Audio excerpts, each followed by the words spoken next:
রাজা কি করছিস? কি করবো, গাছটা কাটছি।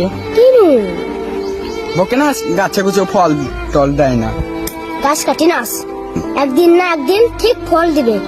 আজ 10-12 বছর থেকে তো ফলই নাই গাছে। ধৈর্য ধর।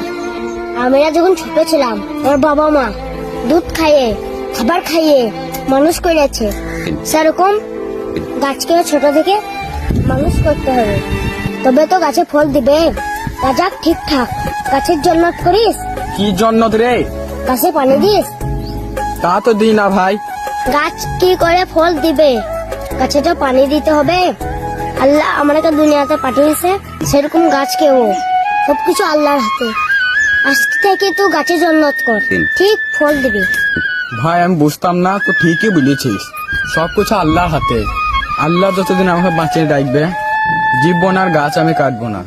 আজ থেকে আমি গাছের জন্নত করব। ভাই তুই আজ আমার চোখ খুলে দিয়েছিস। গাছকে আমি